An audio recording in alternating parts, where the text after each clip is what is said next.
Hello बच्चों, कैसे हैं आप सभी। मेरा नाम है ज्योति। तो आज हम पढ़ने जा रहे हैं इंपॉर्टेंट एमसीक्यूज।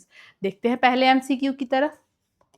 पहला एमसीक्यू बोलता है name the disease cause due to the deficiency of both proteins and carbohydrates. Protein और कार्बोहाइड्रेट दोनों की कमी से होने वाली बीमारी का नाम बताइए। तो पहली हमारे पास ऑप्शन है kwashiorkor, rickets, malnutrition and marasmus. ठीक है, ये जो है यहाँ पे हम देखते हैं जो क्वाशियोर है, जो ये है ऑप्शन, ये भी क्या है, एक माल न्यूट्रिशन का ही सब पार्ट है। बट इसमें क्या होता है, जो आपका जो बच्चा है इस रोग से ग्रसित होगा, उसका जो पेट है वो फूल जाता है। ठीक है, नेक्स्ट है वो है रिकेटस। रिकेटस जो है विटामिन डी की डेफिशिएंसी से होता है।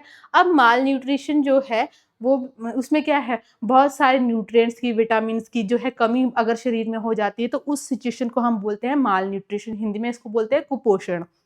नेक्स्ट है मेरास्मस। जब क्या है कि कुपोषण का जो है बहुत सारे न्यूट्रिएंट्स, विटामिन्स जो बहुत लो लेवल पे चले जाते हैं। ठीक है, प्रोटीन्स एंड, क्या हम हमसे क्वेश्चन में ही पूछा गया है, हमारे पास पूछा गया है प्रोटीन्स एंड कार्बोहाइड्रेट्स। जब ये बहुत नीचे लेवल पे चले जाएंगे तो उस सिचुएशन को हम बोलते हैं मेरास्मस। जैसा कि हम यहाँ पिक्चर में भी देख पा रहे हैं, ये बच्चा जो है बिल्कुल मेरास्मस से जो है ग्रसित है। ये जो मेरास्मस है, माल न्यूट्रिशन है, ये सारी की सारी बीमारियां कहाँ, जो डेवलपिंग कंट्रीज हैं। ठीक है, अभी उनमें बहुत ज़्यादा डेवलपमेंट नहीं है। ठीक है, गरीब कंट्रियां हैं, बहुत गरीब देश है, वहाँ पे ये सारे डिसीजेज जो है देखे जाते हैं।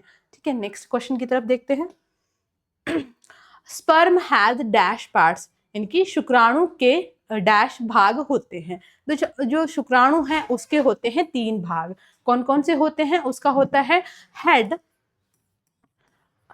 फर्स्ट आएगा हेड, देन बॉडी, नेक्स्ट है टेल। तो ये जो है 3 मेन पोर्शन रहते हैं। ठीक है, शुक्राणु के आएंगे 3 पार्ट्स आएंगे। Next question, plants and animals produce acid, name that acid. पौधे और जानवर अम्ल उत्पन्न करते हैं, उस अम्ल का नाम बताइए। ठीक है, हमें बहुत अच्छे से पता है जो पौधे यानी कि और एनिमल है, ये सारी क्या नेचुरल चीजें हैं जो नेचर से बनेंगे। वो चीजें क्या है, ऑर्गेनिक के अंदर में आएंगी। तो इस क्वेश्चन का आंसर बनेगा ऑर्गेनिक एसिड, यानी कि पौधे और जानवर जो बनाते हैं वो बनाते हैं ऑर्गेनिक एसिड। जो इनऑर्गेनिक कैटेगरी में हम इसको नहीं डाल सकते हैं, क्योंकि इनऑर्गेनिक जो है बिल्कुल डिकम्पोज नहीं होने वाले एसिड रहेंगे। नेक्स्ट है आपका मिनरल एसिड। मिनरल एसिड कहाँ से बनेंगे? ये आएंगे आपके मिनरल से। ठीक है, ये आएंगे डायरेक्टली मिनरल से आएंगे। और एसिटिक एसिड हमने बार बार पढ़ा इसके बारे में, इसको हम बोलते हैं विनेगर यानी कि सिरका। और क्या है ये? एक सिंथेटिक एसिड है। नेक्स्ट क्वेश्चन, नेक्स्ट है रफेज हेल्प्स इन। जो अब ये क्वेश्चन है रफेज। रफेज क्या, रफेज को हम बोल सकते हैं डाइटरी फाइबर्स। तो अगर हम डाइटरी फाइबर्स लेते हैं तो उससे क्या होता है हमारी बॉडी में, इसमें बोलते हैं फर्स्ट ऑप्शन है protecting our body from the diseases. क्या ये हमारी बॉडी को है किसी डिसीज से प्रोटेक्ट करती है? बट ये काम किसका है? हमारे इम्यून सिस्टम का। ठीक है, जो हमारा इम्यून सिस्टम है उसका काम रहता है कि बॉडी को डिसीजेस से प्रोटेक्ट करना। नेक्स्ट है मूवमेंट ऑफ बाउल। तो ये क्या है? ये बिल्कुल करेक्ट आंसर बनेगा। अगर हमारे भोजन में जो है जो ये फाइबर है बिल्कुल रफेज जो है बिल्कुल प्रॉपर रहेगा तो हमारे मूवमेंट ऑफ बाउल बिल्कुल एग्जैक्टली होगी। ठीक है, तो ऑप्शन बी जो है करेक्ट होगा। नेक्स्ट ऑप्शन की तरफ भी देख लेते हैं, प्रोवाइडिंग एनर्जी। तो ये इसका काम नहीं है। ठीक है, एनर्जी प्रोवाइड करने का काम किसका है? कार्बोहाइड्रेट्स का, ग्लूकोज का। नेक्स्ट है building and repair of with in parts of the body. तो ये काम किसका है? ये काम है हमारी बॉडी की प्रोटीन का। ठीक है, कोई भी नई सेल्स बनाने हैं, रिपेयर करनी है, तो वो प्रोटीन का काम है। Name the master gland in the human body. मानव शरीर में मास्टर ग्रंथि का नाम बताइए। सबसे पहले जान लेते हैं कि ये ग्लैंड्स क्या होती हैं, ग्रंथियां क्या होती हैं। ठीक है, ये जो ग्लैंड्स हैं वो भी हमारी क्या है? ऑर्गन रहती हैं। ठीक है, ऑर्गन जो ग्लैंड्स हैं वो भी हमारे बॉडी के ऑर्गन है। ये ऑर्गन जो है डिफरेंट डिफरेंट केमिकल्स और डिफरेंट डिफरेंट लिक्विड जो हमारी बॉडी में क्या करते हैं? सिक्रीट करते हैं। कुछ इंटरनल सिक्रीटरी होती हैं, कुछ एक्सटर्नल सिक्रीटरी हमारे पास ग्लैंड होती हैं, जैसे हमारे पास सलाइवा और हमारे पास जो हमें जो स्वेट आता है वो भी किसकी वजह से आता है, वो भी ग्लैंड की वजह से ही आता है, और बहुत सारे फंक्शंस हैं। तो इसका जो मास्टर ग्रंथि रहती है वो रहती है पिट्यूटरी ग्लैंड, हिंदी में इसको बोलते हैं पीयूष ग्रंथि। अब अलग अलग जो ये हमारे पास ग्लैंड दे रखी हैं इनका भी देख लेते हैं क्या फंक्शन है। जो हमारे पास पीनियल ग्लैंड है ये करती है मेलाटोनिन रिलीज करती है एट द नाइट, ठीक है। अगर हम सोंगे नहीं टाइम से तो हमारे ये क्या है, ये पीनियल ग्लैंड जो है मेलाटोनिन क्या है रिलीज नहीं कर पाएगी, हमारा लाइफ साइकिल जो है इसकी वजह से डिस्टर्ब हो जाएगा, ठीक है। नेक्स्ट है थायराइड ग्लैंड, थायराइड जो है थायरोक्सिन हार्मोन जो है रिलीज होता है। नेक्स्ट है एड्रिनल ग्लैंड, एड्रिनल ग्लैंड जो है जस्ट जो है हमारे जो किडनीज रहते हैं उसके ऊपर जो है ये ग्लैंड रहती है, ठीक है। और इसका काम जब हमें कभी डर लगता है तो ये उस टाइम पे जो है एड्रिनल हार्मोन जो है रिलीज करती है, ठीक है। और जो ये आपका यहाँ से और क्वेश्चन ये भी पूछ सकता है कि इसकी लोकेशन कहाँ होती है, तो इसकी होती है बेस ब्रेन में, ठीक है। ब्रेन जो हमारा बिल्कुल हमारा ब्रेन है तो बिल्कुल बेस पोर्शन में जो है पिट्यूटरी ग्लैंड की लोकेशन रहती है।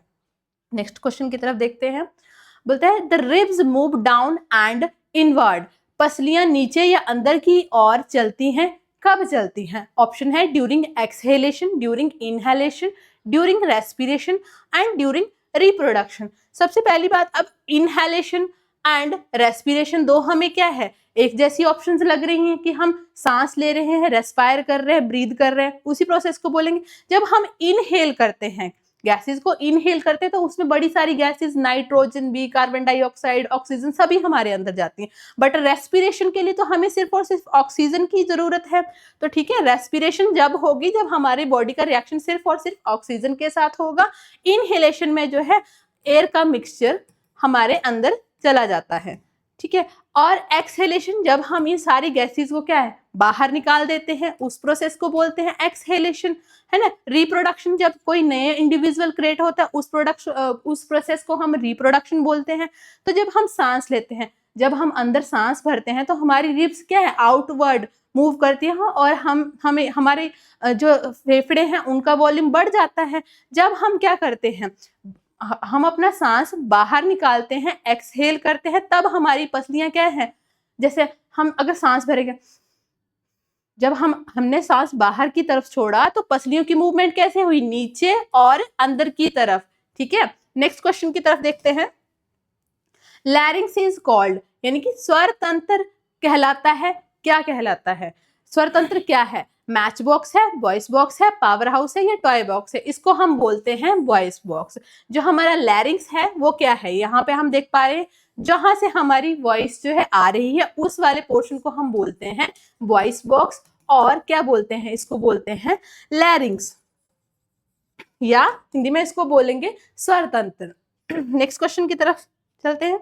नेक्स्ट है the metal which is not corroded by air, water and acid is, वह धातु जो हवा, पानी, अम्ल से संक्षारित नहीं होती है वह कौन सी है? ऑप्शन है हमारे पास कॉपर, गोल्ड, एल्यूमिनियम या जिंक। तो इसमें हमारे पास आंसर क्या बनेगा? इसका आंसर बनेगा गोल्ड। जो ये गोल्ड है, या समटाइम्स यहाँ पे ऑप्शन जो है सिल्वर भी हो सकता है। तो ये गोल्ड एंड जो सिल्वर है वो क्या है, आपकी ना हवा के साथ रिएक्ट करते हैं, ना पानी के साथ रिएक्ट करते हैं, ना ही ऑक्सीजन के साथ रिएक्ट करते हैं।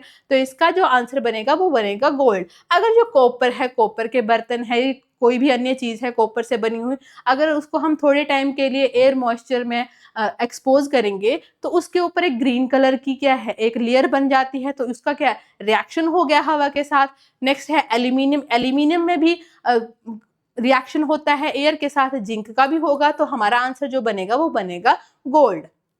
Next, what is the chemical formula of quicklime, बिना बुझा हुआ चूना का रासायनिक सूत्र क्या है? बहुत ही बार ये क्वेश्चन पूछा गया है, ठीक है। इसका आंसर जो बनेगा वो बनेगा कैल्शियम ऑक्साइड, CaO, याद रखेंगे CaO, इसको बोलते हैं कैल्शियम ऑक्साइड। नेक्स्ट है जो आपका ये है CaOH ट्वाइस, इसको बोलते हैं कैल्शियम हाइड्रो ऑक्साइड, ठीक है। CaOH ये फॉर्मूला ही गलत है, ऐसा कोई फॉर्मूला नहीं है। नेक्स्ट है NaOH, ये है सोडियम हाइड्रोक्साइड।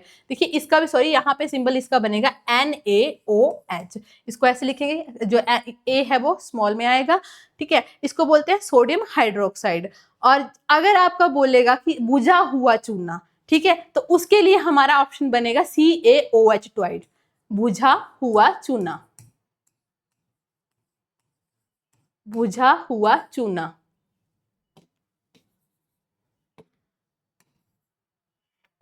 सॉरी, बुझा हुआ चूना। तो बुझा हुआ चूना अगर पूछेगा तो उसका फॉर्मूला आएगा CaOH ट्वाइस, और बिना बुझा हुआ चूना उसका फॉर्मूला आएगा CaO, calcium oxide. Substance which have very low ignition temperature and can catch fire easily with a flame are called। वह पदार्थ जिसका प्रज्वलन तापमान बहुत कम होता है तथा जो ज्वाला के साथ आसानी से आग पकड़ सकता है, उसे क्या कहते हैं? बहुत बार स्प्रे पे लिखा भी होता है, अगर इसको फायर के कांटेक्ट में लाएंगे तो आसानी से आग लग जाएगी, वहां पे लिखा रहता है इनफ्लेमेबल सब्सटेंसेस। तो इसका आंसर जो बनेगा, हमारा आंसर बनेगा इनफ्लेमेबल सब्सटेंसेस। फायर प्रूफ वो सब्सटेंसेस हैं जिनमें आग ही नहीं लगेगी, और इसका मतलब है, नोटा का मतलब है नन ऑफ दी अबव। तो इसका आंसर बनेगा inflammable substances. Next, which of the following statement is correct? निम्नलिखित में से कौन सा कथन सही है? Evaporation is a chemical change, digestion of food is a chemical change, burning of a paper is a physical change, all of the above. अब सबसे पहले समझते हैं कि केमिकल चेंजेस क्या होते हैं। केमिकल चेंजेस वो चेंजेस होते हैं जब क्या है, किसी सब्सटेंस की केमिकल कॉम्पोजिशन में चेंज आता है, उसकी केमिकल कॉम्पोजिशन में चेंज आता है, ठीक है, यानी उसका फॉर्मूला डिफरेंट हो जाएगी, उसकी स्टेट भी बिल्कुल डिफरेंट हो सकती है। और जो फिजिकल चेंजेस होते हैं उसमें कोई भी चेंज नहीं होता है, उसकी जो स्टेट में चेंज हो जाएगा, बट उसका जो केमिकल कॉम्पोजिशन है, केमिकल फॉर्मूला है, उसमें कोई चेंज नहीं होता है। जैसे हमारे पास क्या है, पानी है, पानी को हम फ्रीज करेंगे तो वो क्या बन जाता है, बर्फ बन जाता है। बर्फ को अगर थोड़े टाइम के लिए हम गर्म तापमान में रखेंगे तो वो फिर से क्या है, पानी बन जाएगा। फिर से ये प्रोसेस चलता ही रहेगा, पानी से बर्फ, बर्फ से पानी। तो ये क्या है, एक उसकी स्टेट में चेंज आ रहा है, वो एक फिजिकल चेंज है, उसकी केमिकल कंपोजिशन में कोई भी चेंज नहीं आ रहा है, ठीक है। तो यहाँ पे हम देखते हैं अब कौन सी ऑप्शन जो है करेक्ट बोलता है, evaporation is a chemical change. Evaporation में क्या होता है कि जो हमारा पानी है, कोई वाटर बॉडी है, वहां से पानी इवेपोरेट हो रहा है, तो क्या है, वो बादल बन जाता है, ठीक है, फिर बादल से फिर से पानी ही बरसता है, तो ये एक केमिकल चेंज नहीं बनेगा, तो ये वाली ऑप्शन तो गलत है। नेक्स्ट है हमारे पास, digestion of a food is a chemical change, बिल्कुल सही, क्योंकि जब हम खाना खाते हैं उसके साथ डिफरेंट डिफरेंट एंजाइम्स मिलते हैं, गैसेस, ऑक्सीजन का उसके साथ मिलती हैं, ठीक है, रिएक्शन होता है उनका सभी का आपस में, तो वो क्या है, फूड नहीं रहता है, वो एक वेस्ट में कन्वर्ट हो जाता है, जो भी बॉडी ने क्या है एब्जॉर्ब करना होता है करता है, उसके बाद उसका एक्सक्रीटरी प्रोडक्ट्स बन जाते हैं। तो digestion of food is a chemical change, तो ये बिल्कुल करेक्ट ऑप्शन। नेक्स्ट देख लेते हैं, burning of a paper is a physical change, जब हम किसी पेपर को जला देते हैं तो वो राख बन जाता है। अब राख से पेपर तो दोबारा नहीं बन सकता है, तो वो क्या हुआ, एक केमिकल चेंज होगा, ठीक है। ऑल ऑफ द अबव भी नहीं होगा, burning of the paper is a physical change, ये भी ऑप्शन नहीं होगा, तो हमारा आंसर बने digestion of food is a chemical change.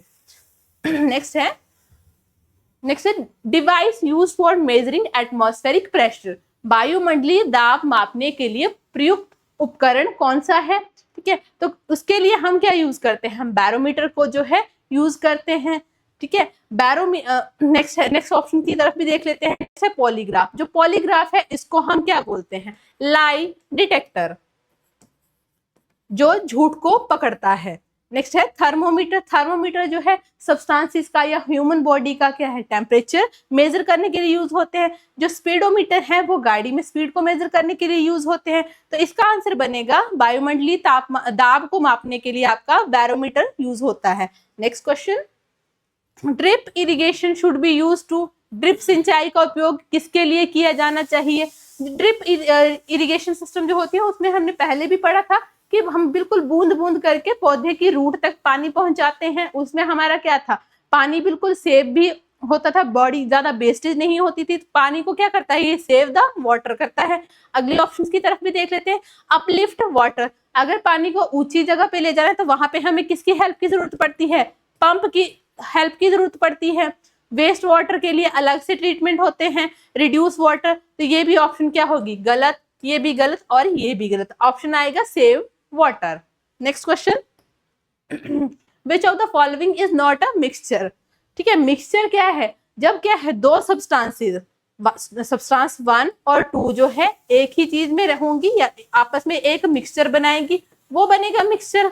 ठीक है, कोई एक चीज की कंसंट्रेशन वहां पे नहीं होगी, जैसे ये एयर, तो एयर में क्या है हमारे पास CO2 भी है, ऑक्सीजन भी है, नाइट्रोजन भी है, तो ये अलग अलग क्या है, एयर क्या है, बड़ी सारी गैसेस का मिक्सचर है।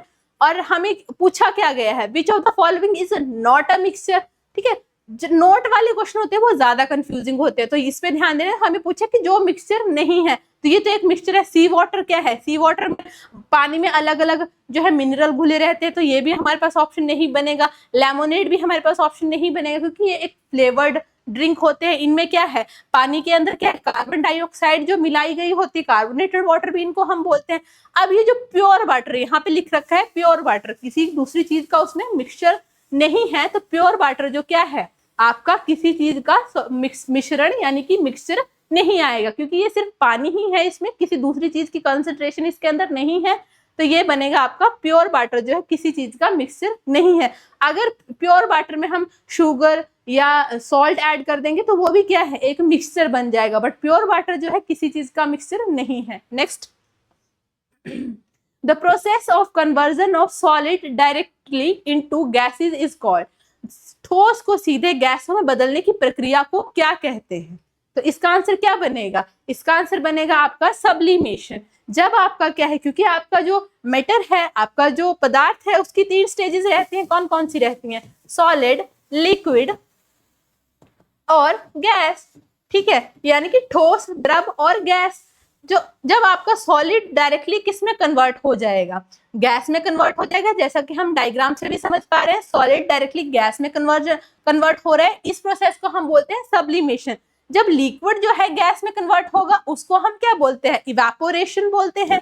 ठीक है, उसको हम बोलते हैं इवेपोरेशन। जब आपका क्या है, गैस जो है लिक्विड में कन्वर्ट होगा, यानी इवेपोरेशन से उल्टा होगा, उसको हम बोलते हैं कंडेंसेशन।